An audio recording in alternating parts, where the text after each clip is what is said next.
اعوذ باللہ من الشیطان الرجیم بسم اللہ الرحمن الرحیم والذی ارسل رسولہ بالہدی ودین الحق لیظہرہ علی الدین کلہ ولو کرہ المشرکون یا ایھا الذین آمنوا هل ادلکم علی تجارۃ تنجیکم من عذاب علیم تؤمنون باللہ ورسولہ وتجاہدون فی سبیل اللہ باموالکم وانفسکم ذالکم خیر لکم ان کنتم تعلمون صدق اللہ العظیم رب اشرح لی صدری ویسر لی امری واحلل عقدۃ من لسانی یفقہوا قولی۔ آج جو موضوع میرا ہے یہ بیسیکلی تیاروں کی زندگی میں ایک اہم مرحلہ ہوا کرتا ہے، اقدام کا مرحلہ، اور یہی وجہ ہے کہ یہ جو موضوع ہے اس کا آج یہ جو ہمارا تربیتی یہ جو پروگرام ہے اس کا جو نمبر تھا وہ خاصا آخر میں تھا، لیکن کچھ ساتھی بیمار ہو گئے ہیں جس وجہ سے مجھے گفتگو کرنی پڑی ہے، اور کچھ چیزیں ایسی ہوں گی کہ شاید جو ان کا خلاصہ میں آپ کے سامنے رکھ دوں گا، کیونکہ اگر ساری جو گفتگو ہے وہ اپنی اسی سیریز کے مطابق چلتی تو پھر شاید ان کی ضرورت مجھے پیش نہ آتی۔ اور منہج انقلاب نبوی جو کتاب ہے ڈاکٹر اسرار احمد کی، اس سے آپ فیملیئر تو ضرور ہوں گے کہ کسی بھی معاشرے کے اندر انقلاب کیسے برپا کیا جائے، اس کا کیا طریقہ کار ہونا چاہیے، اس کو بڑے اچھے انداز میں ڈاکٹر اسرار احمد نے بیان کیا ہے، اور نبی کریم صلی اللہ علیہ وآلہ وسلم کی زندگی سے انہوں نے اس طریقہ کار کو اخذ کیا ہے۔ آج مسلمانوں میں جذبے کی کمی نہیں ہے، جذبہ ہے مسلمانوں میں، تحریکیں بھٹک رہی ہیں، اور مایوسی میں کچھ تحریکیں الیکشن کی طرف چلی گئیں اور کچھ نے مایوس ہو کر ہتھیار اٹھا لیے ہیں۔ یہی وجہ ہے کہ آج اسلام پہ ایک جو لیبل لگا ہوا ہے وہ دہشت گردی کا لیبل ہے، اور دوسری طرف ایک دوسرا لیبل بھی ہے کہ لوگ الیکشن اسلام کے لیے نہیں بلکہ اسلام آباد کے لیے لڑ رہے ہیں۔ تو ایسے میں ضروری یہ ہے کہ اس طریقہ کار کو سمجھا جائے جس پہ نبی کریم صلی اللہ علیہ وآلہ وسلم نے انقلاب برپا کیا، اور وہ انقلاب نبی صلی اللہ علیہ وسلم نے کیسے برپا کیا، اس کے دو ہی بڑے مراحل ہیں، جس کو اگر ہم کہیں تو ایک مکی دور ہے اور دوسرا ایک مدنی دور ہے، یعنی ایک وہ دعوت کا مرحلہ ہے اور دوسرا اقدام کا مرحلہ ہے۔ اسی دعوت کے مرحلے کے اندر سب سے جو پہلی چیز ہے، جو بنیادی چیز ہے، وہ ایک انقلابی نظریہ ہے، جس پہ کل گفتگو آپ نے برادر کیوان انور صاحب کی سنی تھی، کہ ایک ایسا نظریہ جو ہمارے کلیکٹیو پہلو ہیں، یعنی سیاسی، معاشی یا معاشرتی، اس پر تیشہ بن کے گرے، وہ انقلابی نظریہ ہوگا۔ محض اگر کوئی واعظ و نصیحت ہو، محض اگر کوئی تعلیم ہو، کوئی تفہیم ہو، کوئی اصلاح کا کام ہو، تو وہ نظریہ انقلابی نظریہ نہیں کہلائے گا۔ تو ایسا نظریہ ہو جو آپ کے کرنٹ سیاسی نظام کو کاٹنے والا ہو، معاشی نظام کو یا معاشرتی نظام کو کاٹنے والا ہو، تو وہ انقلابی نظریہ کہلائے گا۔ اگر تو یہ نظریہ نیا ہے تو پھر اپنی ڈائمنشن یہ خود طے کرے گا، لیکن اگر یہ پرانا ہے تو پھر اس کو ری انٹرپریٹ کرنا پڑے گا۔ یہ وہ گفتگو تھی جو ہم نے کل برادر کیوان انور سے سنی تھی۔ اس کے بعد اس نظریے کی تشہیر ہے، اور تمام جو میڈیمز ہیں وہ ان کو یوز کیا جائے اس دعوت کو پھیلانے کے لیے۔ نبی کریم صلی اللہ علیہ وآلہ وسلم نے بھی اس وقت جو رائج میڈیم تھے ان سب کو یوز کیا، جس میں پہاڑی کا واز ہے، اور لوگوں کو گھر کے اندر بلا کے کھانا کھلا کے اس کی دعوت دینا، اسی طرح سے اسٹریٹ پریچنگ ہے، لوگوں کے پاس گھر گھر جا کے ان کو دعوت دینا۔ آج کے دور میں جتنے بھی میڈیمز ہیں ان کو بھی یوز کرنا چاہیے، یعنی جیسے پرنٹ میڈیا ہے، سوشل میڈیا ہے، اسی طرح سے جو جس قسم کا جو بھی میڈیم ہے اس کو انقلابی نظریے کی تشہیر کے لیے یوز کرنا ہے۔ اب جب نظریے کی تشہیر ہوگی تو اس کے نتیجے میں ظاہر ہے کچھ افراد آپ کے پاس آئیں گے، ان کی ایک جماعت بنائی جائے گی، اور وہ جماعت ایک ایسی جماعت ہوگی کہ جو ایک انقلابی جماعت ہوتی ہے، اور اس کے لیے ضروری ہے کہ اس کی تربیت بھی انقلابی نہج پہ کی جائے اور ان کو لسن اینڈ اوبے کا خوگر بنایا جائے۔ البتہ یہاں پہ جو ایک غلطی اکثر ہو جایا کرتی ہے کہ ایک مرحلہ ہوتا ہے تحریک کا اور ایک مرحلہ ہوتا ہے اقدام کا،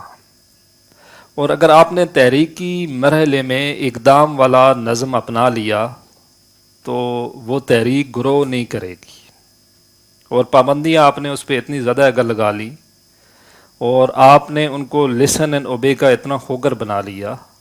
اور کہ ان کے اندر سوچنے اور سمجھنے کی صلاحیت جو ہے وہ ختم اگر آپ نے کر دی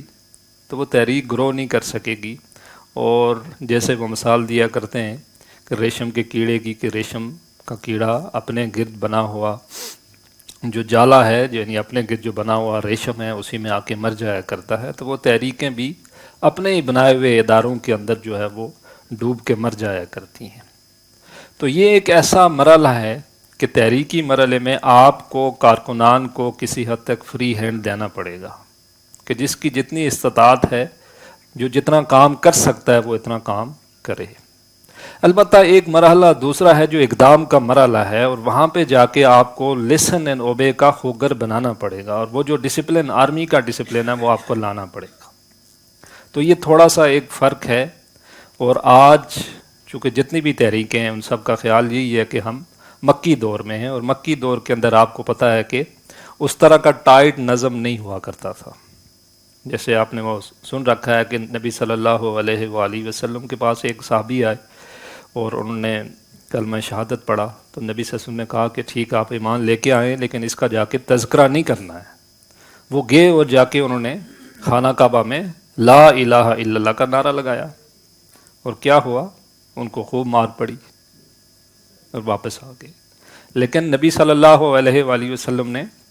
ان سے یہ نہیں کہا کہ آپ نے کوئی ڈسپلن کی خلاف ورزی کر دی ہے، اس میں ایک حکمت تھی۔ ان کا کہنا یہ اس لیے تھا کہ اس کی وجہ سے ان کو کوئی نقصان پہنچ سکتا ہے۔ البتہ وہ جو مرحلہ ہے جو اقدام کا مرحلہ ہے اس کے اندر لسن اینڈ اوبے ضروری ہے، اس لیے کہ جب آپ ایک جنگ کی حالت میں ہیں تو اس وقت اگر آپ ریزن کی طرف دیکھنا شروع کر لیں کہ بھئی یہ میرے جو کمانڈر صاحب ہیں انہوں نے مجھے حکم دیا ہے، کیوں دیا ہے، تو پھر آپ کو پتا ہے کہ وہاں اتنا وقت نہیں ہوتا ہے کہ آپ سوچیں، وہاں ڈو اور ڈائی ہی ہوتا ہے، مرنا ہوتا ہے یا مارنا ہوا کرتا ہے۔ تو تیسرا جو سٹیپ تحریکوں کی زندگی میں وہ انقلابی تربیت ہے، اور انقلابی تربیت جو ہے جیسے میں نے آپ سے کہا کہ وہ ایک انقلابی نہج پہ ہوا کرتی ہے، اور اس کے لیے کارکنوں کے ذہن میں یہ بات لائی جائے کہ آپ یہ کام کیوں کر رہے ہیں، آپ کے پیش نظر کیا ہے، کوئی آپ کے پیش نظر اصلاح ہے، کوئی آپ کے پیش نظر جو ہے وہ کوئی تعلیمی کام ہے، نہیں، آپ کے پیش نظر وہ انقلاب لانا ہے، اس لیے آپ یہ کام کر رہے ہیں۔ اس کے بعد جو اگلی بات آتی ہے وہ پھر پیسو ریزسٹنس کی بات آتی ہے، جس کو ہم کہتے ہیں صبر محض، اور یہاں سے ہی اصل میں جو میرا موضوع ہے، اس سے جو پہلی بات تھی وہ ایک تمہیدی بات تھی، وہی شروع ہو جاتا ہے کہ ایک جو مرحلہ اقتدام ہے یا جو تصادم ہے اس کی بات آتی ہے۔ دیکھیے کسی بھی معاشرے کے اندر جو لوگ ہیں وہ بالکل آرام اور چین اور سکون سے رہ رہے ہوتے ہیں، بے شک ان کے اوپر جبر ہو، ظلم ہو، استحصال ہو، امیر جو ہے وہ خوش ہوتے ہیں اس بات پہ کہ ٹھیک ہے ہماری دولت جو ہے وہ ملٹیپلائی ہو رہی ہے، بڑھ رہی ہے، اور غریب بھی جو ہے وہ امن و سکون اور چین سے رہ رہے ہوتے ہیں، وہ سوچتے ہیں کہ ٹھیک ہے ہماری قسمت میں یہی تھا۔ تو امیر بھی خوش ہیں اور غریب جو ہے وہ بھی اپنی قسمت میں جو ہے وہ اس کو قسمت کا لکھا سمجھ کر جو ہے وہ قبول کر لیتے ہیں۔ ایسے میں ایک انقلابی اٹھتا ہے، اور جیسے ایک تالاب ہے اور اس کے اندر پانی ہے، اور اگر آپ اس کے اندر کوئی پتھر پھینکیں تو آپ دیکھیں گے کہ لہریں جو ہے اس کے اندر سے اٹھیں گی، ارتعاش سا اس کے اندر آئے گا۔ تو اس سے پہلے معاشرے کی مثال اس تالاب کی تھی جس کے اندر کوئی ارتعاش نہیں تھا، سکون ہی سکون تھا، لیکن ایک انقلابی اٹھا اور اس نے کہا کہ نہیں یہ غلط ہے، جس کے نتیجے میں کیا ہوا کہ اس معاشرے کے اندر لوگ جو ہیں وہ کسی حد تک اس بات کو سمجھنے کے لیے، جاننے کے لیے تیار ہو جاتے ہیں کہ یار یہ ایک شخص اٹھا ہے، اس نے ایک بات کہی ہے کہ یہ غلط ہے، یہ جو ڈپریشن ہے، یہ جو ظلم ہے، یہ جو جبر ہے، یہ غلط ہے۔ تو معاشرے کے اندر جو اقتدام ہے وہ کرنے والا ایک انقلابی ہوا کرتا ہے، وہی کلمہ لا الہ الا اللہ محمد رسول اللہ جس کو ہم سارے پڑھتے ہیں، مانتے ہیں، لیکن اس کے جب ہم عملی تقاضے بیان کرتے ہیں تو اس کلمے کی ضرب پھر آپ کے سیاسی نظام پہ بھی پڑ جاتی ہے، اسی کی ضرب آپ کے معاشی نظام پہ پڑتی ہے، اسی کی ضرب آپ کے معاشرتی نظام پہ پڑتی ہے۔ جب آپ نے کہا کہ حاکم صرف اللہ ہے، باقی کوئی حاکم نہیں ہے، تو دنیا میں جو حاکم بنے بیٹھے ہیں ان سب کی نفی ہو گئی، اور یہ ایک انقلابی کا یک طرفہ اقدام تھا اس معاشرے کے جو حاکم ہیں ان کے خلاف۔ اور آپ نے کہا کہ نہیں، ان الحکم الا للہ، کہ حکم صرف اللہ کا ہے، حاکم صرف ایک اللہ کی ذات ہے۔ اسی طرح سے آپ نے کہا کہ مالک صرف اللہ کی ذات ہے، تو اس معاشرے کے اندر جو لوگ مالک بن کے بیٹھے ہوئے ہیں ان پہ ایک ضرب پڑی۔ وہ تو یہ سمجھ رہے تھے کہ یہ میرا مال ہے، میرا جسم، میری مرضی، میرا مال میری مرضی، وہ نعرے آپ کو پتہ ہے آج ہم معاشرے میں سنتے ہیں عام طور پر۔ تو جب ان کو یہ چوٹ پڑی تو ان کو سمجھ آئی کہ نہیں، یہاں کوئی خطرہ ہے جو کہیں سے آ رہا ہے۔ اسی طرح سے آپ نے کہا کہ نہیں، تمام کے تمام انسان برابر ہیں، کوئی گورا، کوئی کالا، کوئی بڑا، کوئی چھوٹا نہیں، سب کو بنانے والا ایک ہی رب ہے، اور تم سب جو ہے وہ آدم کی اولاد ہو، اور آدم جو ہے وہ مٹی سے بنے ہوئے تھے۔ تو اس کی ایک ضرب جو ہے وہ پھر دوبارہ سے پڑتی ہے اس معاشرے کے اندر۔ وہ جو سپیریئر لوگ ہیں، جن کا کہنا یہ ہے کہ we are the superior, we are the chosen people of the world, اور جن کا کہنا یہ ہے کہ اصل انسان تو ہم ہی ہیں اور باقی سارے جنٹائل ہیں، تو ان کے اوپر ایک ضرب پڑی۔ تو یہ یاد رکھیے گا کہ یہ جو اقدام ہے بظاہر ہمیں یہ لگتا ہے کہ یہ کافی بعد میں شروع ہوتا ہے، جیسے ڈاکٹر صاحب کی کتاب جب ہم پڑھتے ہیں تو وہاں ہمیں یہ چوتھے یا پانچویں نمبر پہ اقتدام یا مرحلہ تصادم کی بات آتی ہے، لیکن اگر آپ کا نظریہ انقلابی ہے تو یہ پہلے روز سے ہی یہ کام شروع ہو جائے گا۔ جب آپ نے اس نظریے کا پرچار کرنا شروع کر لیا تو اس وقت کیا ہوا، اقدام سٹارٹ ہو گیا اور لوگوں تک یہ بات پہنچنا شروع ہوگی، اور پھر وہ کوئی خطرہ جو ہے وہ محسوس کرتے ہیں، اور اس کے نتیجے میں آپ کو پتہ ہے کہ پھر پیسیو ریزسٹنس جس کو ہم کہتے ہیں، صبر محض کے لوگوں کی طرف سے، وہ جو لوگ ہیں جو اس نظام کے چلانے والے ہیں ان کی طرف سے ظاہر مشکلات آئیں گی، اور انیشلی جو پرسیکیوشن ہے وہ ساری وربل ہے، یعنی زبان سے برا بھلا کہا جاتا ہے۔ نبی کریم صلی اللہ علیہ وسلم کے بارے میں آپ کو پتہ ہے کہ صادق اور امین مشہور تھے اس معاشرے کے اندر، لیکن جب انہوں نے وہ انقلاب کا نعرہ لگایا تو وہی لوگ کہہ رہے ہیں کہ نعوذ باللہ ساحر ہیں، کذاب ہیں، جھوٹے ہیں، اور طرح طرح کی باتیں جو وہ کر رہے ہیں، اور انقلابی خاموش ہیں اور خاموشی سے اپنا کام کیے جا رہے ہیں۔ اگر اس وقت انقلابی وائلنٹ ہو جاتے ہیں اور وہ اگر واپس جو ہے کسی کو گالیاں دینا شروع کر لیتے ہیں تو پھر سسٹم کو جواز مل جاتا ہے کہ سسٹم ان کو کرش کر دے گا۔ تو انیشلی کسی بھی انقلاب کے لیے ضروری ہے کہ ٹیک آل پرسیکیوشن وداؤٹ اینی ریٹیلیشن، کہ ڈٹے رہو، خاموش رہو، لیکن اپنا کام کرتے رہو، اپنے نظریے سے پیچھے نہیں ہٹنا، اپنا جو کام ہے اس میں لگے رہنا ہے، اور اگر کسی نے کہا کہ تم پاگل ہو تو واپس اس کو یہ نہیں کہنا ہے کہ تم پاگل ہو، کوئی گالی دے گا تو واپس آپ اس کو سلام پیش کریں۔ تو یہ آپ کا کام ہے، اس کو آپ نے جاری رکھنا ہے۔ اگر آپ اس وقت وائلنٹ ہو گئے، مکی زندگی جو ہے وہ آپ کو پتہ ہے کہ وہاں حکم یہی تھا کہ کفوا ایدیکم، کہ اپنے ہاتھ جو ہے بندے رکھو، حالانکہ اگر صحابہ چاہتے تو جہاں 30 40 یا 50 کے قریب مسلمان تھے وہ کسی ایک مشرک کو مار تو سکتے ہی تھے، لیکن نہیں، تمام تکالیف، تمام مصائب جو ہیں وہ برداشت کر رہے ہیں۔ حضرت بلال حبشی رضی اللہ تعالیٰ عنہ ان کو تپتی ریت پہ لٹایا جا رہا ہے اور گھسیٹا جا رہا ہے، حضرت خباب جو ہے ان کو انگاروں پہ لٹایا جا رہا ہے، اور اس طرح سے حضرت آل یاسر جو ہیں ان کے ساتھ جو سلوک ہوا وہ بھی آپ جانتے ہیں، لیکن اس کے باوجود انہوں نے کبھی واپس ہاتھ نہیں اٹھایا، تو نان وائلنٹ، ٹھیک ہے، واپس جواب نہیں دینا، اور no raise of hand even in self defence, کفوا ایدیکم، یہی حکم تھا مکے کے اندر، اور جتنا وقت نبی صلی اللہ علیہ وسلم نے مکے کے اندر گزارا اسی پہ ہی وہ کاربند رہے۔ البتہ جب نبی صلی اللہ علیہ وآلہ وسلم نے ہجرت کی مدینے کی طرف اور ایک آلٹرنیٹ بیس مل گئی، تو پھر جا کے انہوں نے اس نظام کو چیلنج کیا، اور یاد رکھیے گا کہ نظام چیلنج کیے بغیر تبدیل نہیں ہوگا، یا تصادم ہوگا، میٹھی میٹھی تبلیغ سے یہ نظام تبدیل ہونے والا نہیں ہے، نظام کو چیلنج کرنا پڑے گا۔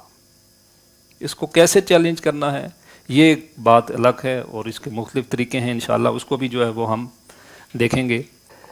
ایک ایسا معاشرہ کہ جو قبائلی معاشرہ تھا، وہاں شاید فیصلے جو ہیں وہ تلواروں سے ہی ہوا کرتے تھے، اور ایک ایسا معاشرہ جو آج کے دور میں آپ کو پتہ ہے کہ وقت کا جو دریا ہے اس میں بہت سا پانی بہہ گیا، اور معاشرہ جو ہے وہ ڈیولپ ہو گیا ہے، اور آج جو ہے وہ انسان جو ہے وہ ترقی کر کے کسی اور سٹیج کے اوپر پہنچ گیا ہے۔ تو شاید آج کا جو دور ہے اس کے اندر تبدیلی کے کچھ طریقے جو ہیں وہ اور بھی پائے جاتے ہیں، تو اس کو بھی انشاءاللہ جو ہے وہ ہم دیکھیں گے۔ تو دو بڑے مراحل، ایک ہمارا مکی دور اور دوسرا مدنی دور، اور اسی کے اندر وہ جو ہمارے منہج کے 6 چیزیں آ جاتی ہیں، جس میں سب سے پہلے انقلابی نظریہ اور اس کی دعوت، پھر تنظیم، پھر تربیت، اور پھر اس کے بعد جب ہم دوسری طرف آتے ہیں تو صبر محض، ٹھیک ہے، اور اس کے بعد اقدام، اور اقدام کے نتیجے میں تخت یا تختہ۔ یاد رکھیے گا کہ اقدام وہ مرحلہ ہے کہ اس کے بعد پھر آپ واپس پیچھے نہیں آ سکتے ہیں، اس کے نتیجے میں یا تو آپ نظام کو کرش کریں گے یا نظام آپ کو کرش کر دے گا، یعنی اس کے بعد پھر پیچھے آنے کا کوئی راستہ باقی نہیں رہ سکتا۔ تو اقدام کا مرحلہ تحریکوں کی زندگی میں انتہائی عام مرحلہ ہے، انتہائی عام مرحلہ ہے، انتہائی عام مرحلہ ہے، اور یہاں پہ قیادت کا ٹیسٹ ہوگا۔ اگر تیاری پوری ہے، تربیت بھی ہو چکی ہے، مناسب وقت ہے، اور اس میں ایک چیز کی میں ایڈیشن کر رہا ہوں کہ جو نظام آپ لانا چاہ رہے ہیں اس پہ بھی آپ نے کچھ کام کیا ہوا ہے، یعنی اس کا خاکہ آپ نے بنا کے رکھا ہے۔ اس حوالے سے بھی کل بات ہوئی ہے کہ ایسا نہیں ہے کہ آپ جو نظام لانا چاہ رہے ہیں اس پہ آپ نے کچھ کام کیا ہی نہیں ہوا ہے، آپ کو پتہ ہی نہیں ہے، آپ نے ٹیک اوور تو کر لیا ہے، اور اس کے بعد آگے آپ کے پاس کوئی نظام ریڈی نہیں ہے۔ ظاہر ہے آج کے دور میں اسلام کا معاشی نظام کیا ہوگا، آج کے دور میں اسلام کا سیاسی نظام کیا ہوگا، ہم سماجی نظام کی بات اس لیے نہیں کرتے ہیں کہ اس کی ہدایات مکمل ہے اور اس کا انفراسٹرکچر موجود ہے، لیکن خصوصی طور پر سیاسی اور معاشی نظام کے حوالے سے آج جو بھی طریقے کام کر رہی ہیں ان کے لیے ضروری ہے کہ اقدام سے پہلے، ٹھیک ہے وہ ایک تھیوریٹیکل بات ہی ہوگی، لیکن ایک سٹرکچر ان کو بنا کے پیش کرنا پڑے گا، ورنہ آج کے دور میں آپ کو پتہ ہے کہ یہ چیز خصوصی طور پر عمران خان صاحب کے آنے کے بعد تو اور بھی کھل کے سامنے آ گئی ہے کہ نعرے تو انہوں نے بہت سے لگائے کہ میں یہ کروں گا وہ کروں گا، لیکن جب پریکٹیکلی آگے آئے تو کوئی ہوم ورک نہیں تھا، کوئی گراؤنڈ نہیں تھی، جس کی وجہ سے وہ ڈیلیور کچھ نہ کر سکے اور وہ بری طرح سے فیل ہو گیا۔ تو اس لیے یہ ضروری ہے کہ ایسا نظام جو آپ لانا چاہ رہے ہیں اس کا ایک خاکہ آپ کے پاس ہونا چاہیے، اس پہ بھی آپ نے کام کیا ہونا چاہیے۔ تو اقدام سے پہلے کا یہ کام ہے، اقدام کے بعد ٹائم نہیں ہے۔ اچھا اب ہم اس کو دیکھتے ہیں تو 3 قسم کی جو تبدیلیاں ہیں یا جو ہمارا مسلح تصادم ہے اس میں 3 قسم کے جو مراحل ہیں یا 3 قسم کے جو طریقے ہیں وہ عام طور پر اختیار کیے جاتے ہیں۔ چوتھا بھی ایک ضمنی طریقہ ہے تبدیلی کے لیے۔ جو مسلح تصادم کی بات جب ہمارے ذہن میں آتی ہے تو فوراً ہمارے ذہن میں یہ آتی ہے کہ ٹھیک ہے جی ہم بندوقیں اٹھائیں اور چلیں اور جا کے لڑنا شروع کر لیں۔ تو کسی وقت میں ظاہر تبدیلی کا ایک یہی طریقہ تھا، مسلح تصادم سے مراد یہی لی جاتی تھی کہ ٹھیک ہے آپ بھی اپنے اسلحہ لے کے آئیں، ہم بھی لے کے آتے ہیں، جنگ ہوگی اور جو جیتے گا تو ٹھیک ہے۔ لیکن آج کے دور میں اسٹیٹ اور پیپل آف دی اسٹیٹ میں ڈفرینس بہت بڑھ گیا ہے. ایک طرف اسٹینڈنگ آرمی ہے، ان کے پاس کو بتایا کہ لاکھوں کے سپاہی ہیں، اور اس کے بعد ان کے پاس اسلحہ ہے، اور اینٹی ایئر کرافٹ گنز ہیں، گن شپ ہیلی کاپٹر ہیں، ٹینکس اور پتہ نہیں کیا کیا چیزیں ہیں، اور دوسری طرف نہتے لوگ ہیں. تو آپ کو پتہ ہے کہ کوئی مقابلہ نہیں ہے. یعنی اگر آپ اپنی طرف سے ہتھیار اٹھا کے تیار بھی ہیں، سارا کچھ ہے، نکل پڑے ہیں، تو تب بھی آپ کا ان سے کوئی مقابلہ نہیں ہے. تو یہ فیزیبل نہیں ہے کہ آپ ہتھیار اٹھا کے اس نظام کو تبدیل کر سکیں. دوسرا جو طریقہ ہے الیکشن، یہ بھی تبدیلی کا ایک طریقہ ہے. پہلی بات یاد رکھیے گا کہ الیکشن کسی نظام کو چلاتے ہیں، بدلتے نہیں ہیں. دوسری بات پاکستان کے حوالے سے ڈاکٹر اسرار احمد کا یہ قول آپ نے سن رکھا ہوگا کہ پاکستان کے میں تبدیلی نہ بیلٹ نہ بلٹ سے آئے گی. اس کی ریزن یہ ہے کہ آج دنیا کے اندر جو جمہوریت ہے یہ اصل میں سرمایہ دارانہ جمہوریت ہے، اور جس کا ایک ٹول ہے کہ الیکشن، کہ جس کے پاس جتنا سرمایہ ہے اس نے وہ سرمایہ لگایا اور الیکشن وہ جیت گیا. آپ کے سامنے بے شمار مثالیں موجود ہیں. یہاں راولپنڈی کے اندر ہمارے ایک دوست ہیں، تو انہوں نے کہا کہ میں الیکشن لڑنا چاہ رہا تھا پی شاید 13 سے.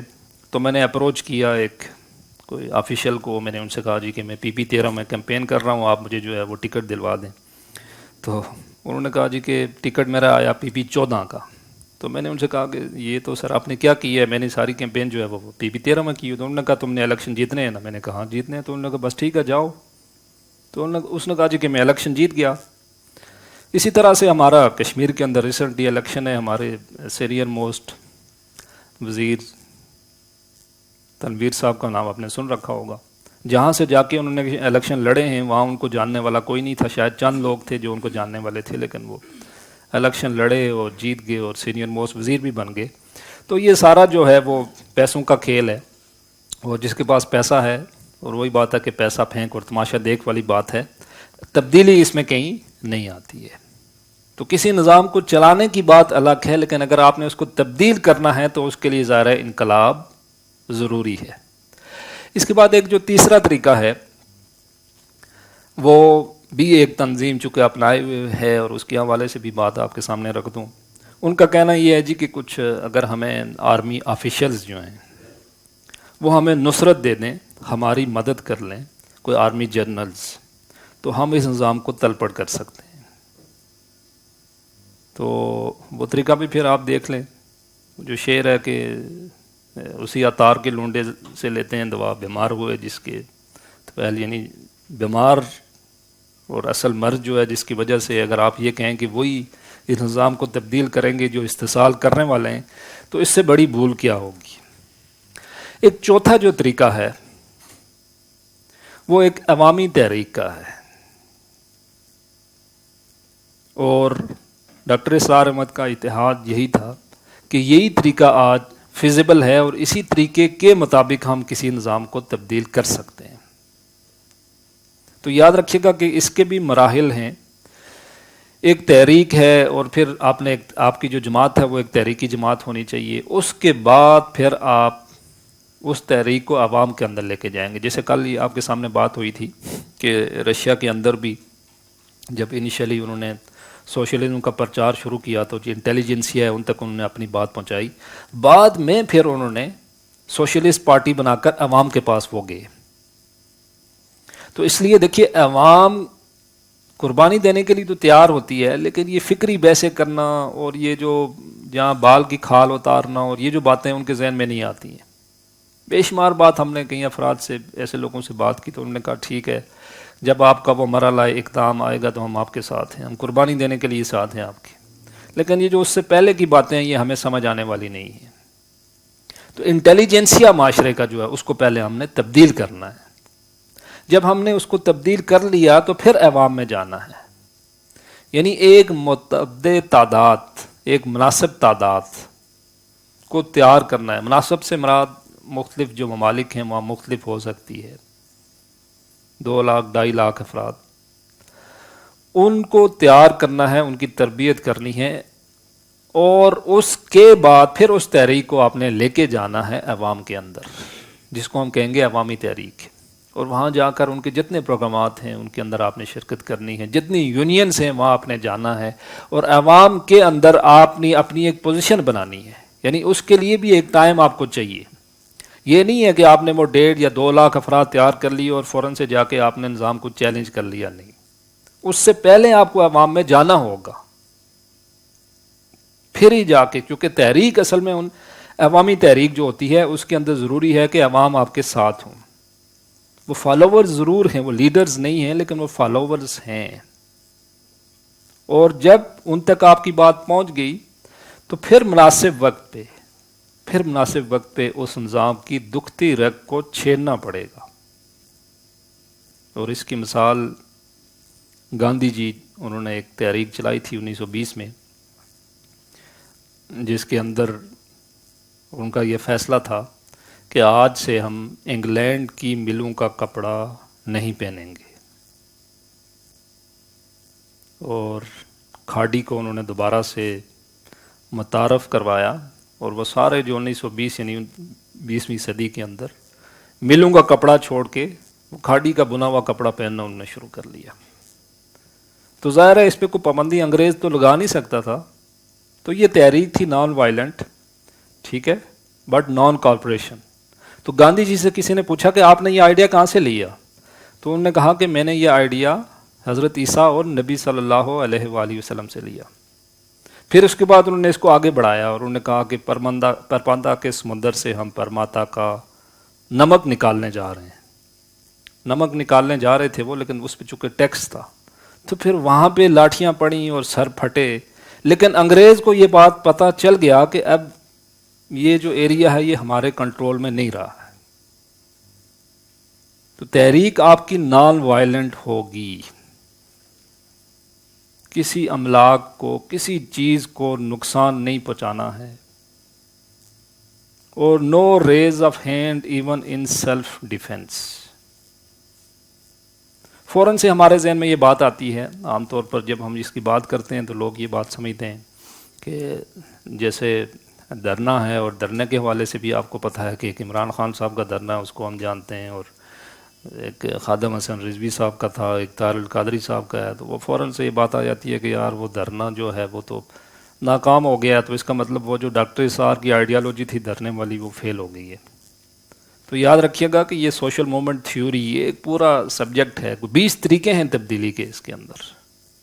صرف یہ ایک بات نہیں ہے کہ یہ ایک دھرنا ہی ہے، مختلف چیزیں ہیں اس کے اندر، وہ ساری کی ساری اس کے اندر آ جاتی ہیں کہ تبدیلی کا کون سا طریقہ جو ہے فیزیبل ہے، کس کو کس وقت میں یوز کیا جا سکتا ہے، اور ہو سکتا ہے کسی ایک تحریک کے اندر ایک سے زائد طریقہ بھی اختیار کیا جا سکے۔ تو یہ میں آپ کو بتا چکا ہوں کہ یہ قیادت کا ایک بڑا ٹیسٹ ہوتا ہے۔ نبی اکرم صلی اللہ علیہ وآلہ وسلم کے وقت میں تو چونکہ ڈیوائن ریولیشن تھی، اللہ کی طرف سے جب حکم آتا تھا تو اقدام کر لیتے تھے وہ، جیسے جب وہ مکے سے ہجرت کر کے مدینے میں گئے تو انہوں نے قریش کی اکنامک بلاکیڈ شروع کر لی، یعنی وہ دستے بھیجنا شروع کر لیے جو جا کے کیا کرتے تھے، چھاپا مارتے تھے اور جا کے ان کو لوٹ کے لے کے آتے تھے۔ تو یاد رکھیے گا یہ اقدام نبی صلی اللہ علیہ وآلہ وسلم نے شروع کیا ہے، اقدام نبی صلی اللہ علیہ وسلم نے کیا ہے، قریش نے کچھ نہیں کیا اس وقت۔ پھر اسی کے نتیجے میں آپ کو پتا ہے کہ پھر وہ جنگیں ہوئی اور پھر فتح مکہ ہوا، تو یہ اقدام جو ہے وہ انہوں نے سٹارٹ کیا۔ اب آج کا جو دور ہے اس کے اندر بھی نظام کی کسی دکھتی رگ کو چھیڑنا پڑے گا، اور چھیڑے بغیر یہ نظام تبدیل نہیں ہو سکتا ہے، اور کسی ایسی دکھتی رگ کو چھیڑا جائے کہ جس پہ تمام مسلمان متفق ہوں، جیسے سود کا معاملہ ہے، آپ کو پتا ہے کہ اس پہ تمام مسلمان متفق ہے کہ سود حرام ہے، فحاشی کا مسئلہ ہے تو اس پہ تمام مسلمان متفق ہیں جی فحاشی نہیں ہونی چاہیے، چاہے کوئی بریلوی ہے، دیوبندی ہے، اہل حدیث ہے، ایون اہل تشیع ہے، وہ سارے کے سارے بھی اس بات پہ متفق ہیں۔ اور نظام کو جب چھیڑا جائے تو اس کے بعد پھر میں آپ کو بتا چکا ہوں کہ واپسی کا راستہ نہیں ہوا کرتا ہے، پھر اس کے نتیجے میں تخت یا تختہ، یا نظام آپ کو تلپٹ کرے گا یا آپ نظام کو تلپٹ کر دیں گے۔ اور اگر آپ نے نظام کو تلپٹ کر لیا تو اس کے بعد بھی فوراً سے یہ بات ذہن میں آ جاتی ہے کہ فوراً سے نظام خلافت قائم ہو جائے گا. یہ بھی ایک بہت بڑی کنفیوژن ہے. کل آپ نے یہ بات سنی تھی کہ ہمارا وہ انقلابی نظریہ عوامی خلافت کا ہے، اور عوامی خلافت سے مراد یہ ہے کہ خلیفہ جو ہے اس کو منتخب عوام ہی کریں گے. وہ اگر شبان المسلمین جو ہے کوئی انقلاب لے کے آتی ہے تو ضروری نہیں ہے کہ وہ خلیفہ شبان المسلمین کا ہی ہوگا، منتخب اس کو عوام ہی کریں گے. تو اس لیے کسی بھی انقلاب کے آنے کے بعد ایک ٹرانزیشن پیریڈ ہے 4 سال 5 سال کے، جس کے اندر وہ ساری گند آپ نے صاف کرنی ہے. وہ ساری جو ظلم جبر استحصال، وہ سارے جو چور راستے وہ آپ نے بند کرنے ہیں. اس کے بعد پھر آپ نے ایک فیئر الیکشن کمیشن بنا کے پھر آپ نے ایک الیکشن کروا کے تو خلیفہ کا انتخاب کرنا ہے. پھر ہی وہ نظام جو ہے وہ نظام خلافت ہوگا. یہ نہیں ہے کہ ٹھیک ہے جس کے ہاتھ میں ڈنڈا ہے تو ٹھیک ہے وہ چڑھ کے بیٹھ گیا اور ٹھیک ہے جی ضیاء الحق صاحب کی طرح چڑھ کے بیٹھا ہے تو ٹھیک ہے بس مرد مومن مرد حق بن کے بیٹھ گیا اور جب تک چاہے تو بیٹھا ہوا ہے اور اس کو اتارنے والا کوئی نہیں ہے. ایسا نہیں ہے. یہ بات ہماری ڈسکشن میں آ چکی ہے کہ اب جو خلافت ہے وہ عوامی خلافت ہے، وہ عوام کی خلافت ہے، وہ عوام کی مرضی سے خلیفہ آئے گا اور وہ عوام کے لیے ہوگا. اس کے اندر بھی پھر وہ سی باتیں جو ہے وہ چیزیں آ جاتی ہیں.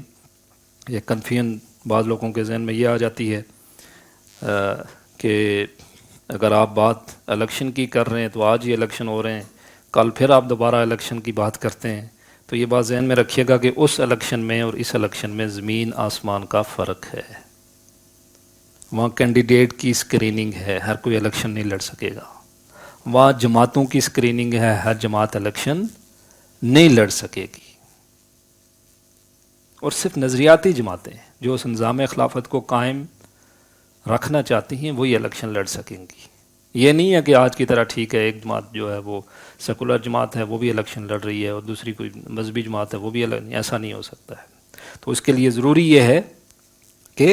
وہ ساری اصطلاحات کر لی جائیں اور اس کے بعد جو ہے وہ اس نظام کو تبدیل کیا جائے. اچھا، اب